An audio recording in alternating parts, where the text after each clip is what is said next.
بسم اللہ الرحمن الرحیم۔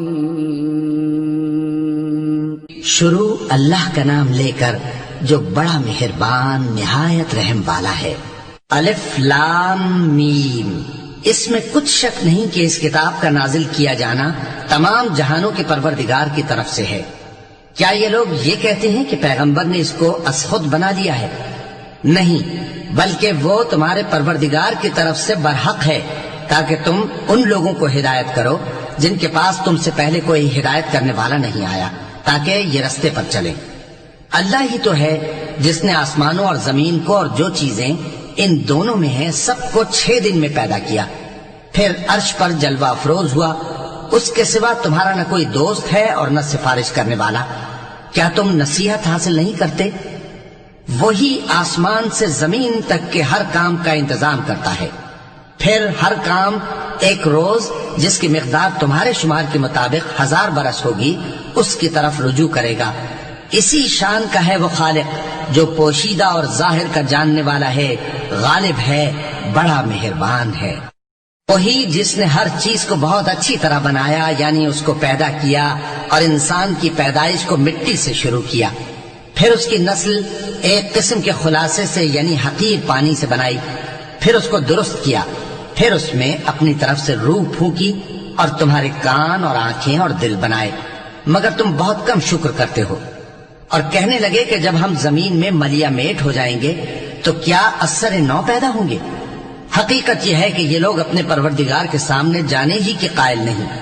کہہ دو کہ موت کا فرشتہ جو تم پر مقرر کیا گیا ہے تمہاری روحیں قبض کر لیتا ہے، پھر تم اپنے پروردگار کی طرف لوٹائے جاؤ گے، اور تم تعجب کرو جب دیکھو کہ گناہگار اپنے پروردگار کے سامنے سر جھکائے ہوں گے اور کہیں گے کہ اے ہمارے پروردگار، ہم نے دیکھ لیا اور سن لیا، تو ہم کو دنیا میں واپس بھیج دے کہ نیک عمل کریں، بے شک ہم یقین کرنے والے ہیں۔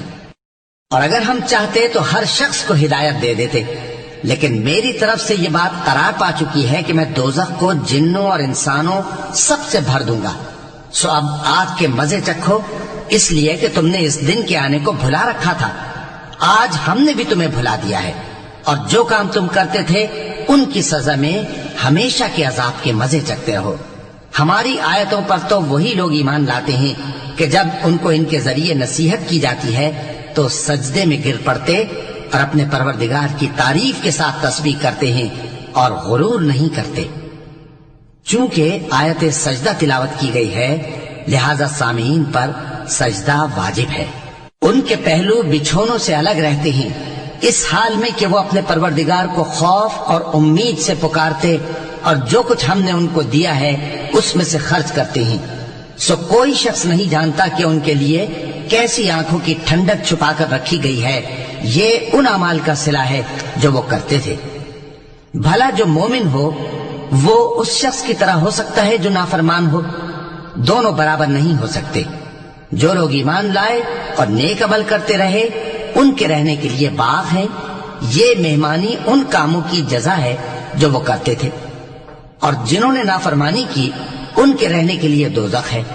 جب چاہیں گے کہ اس میں سے نکل جائیں تو اس میں لوٹا دیے جائیں گے، اور ان سے کہا جائے گا کہ جس دوزخ کے عذاب کو تم جھوٹ سمجھتے تھے اس کے مزے چکھو، اور ہم ان کو قیامت کے بڑے عذاب سے پہلے دنیا کے عذاب کا بھی مزہ چکھائیں گے، شاید وہ ہماری طرف لوٹ آئیں۔ اور اس شخص سے بڑھ کر ظالم کون جس کو اس کے پروردگار کی آیتوں سے نصیحت کی جائے تو وہ ان سے منہ پھیر لے۔ ہم گناہگاروں سے ضرور بدلہ لینے والے ہیں، اور ہم نے موسیٰ کو کتاب دی تو تم ان سے ملاقات ہونے سے متعلق شک میں نہ ہونا، اور ہم نے اس کتاب کو بنی اسرائیل کے لیے ذریعہ ہدایت بنایا تھا، اور ان میں سے ہم نے پیشوا بنائے تھے جو ہمارے حکم سے ہدایت کیا کرتے تھے، جبکہ وہ صبر بھی کرتے تھے اور وہ ہماری آیتوں پر یقین رکھتے تھے۔ بلا شبہ تمہارا پروردگار ہی ان میں جن باتوں میں وہ اختلاف کرتے تھے قیامت کے روز فیصلہ کر دے گا۔ کیا ان کو اس امر سے ہدایت نہ ہوئی کہ ہم نے ان سے پہلے بہت سی امتوں کو جن کے رہنے کے مقامات میں یہ لوگ چلتے پھرتے ہیں ہلاک کر دیا؟ بے شک اس میں نشانیاں ہیں، تو یہ سنتے کیوں نہیں؟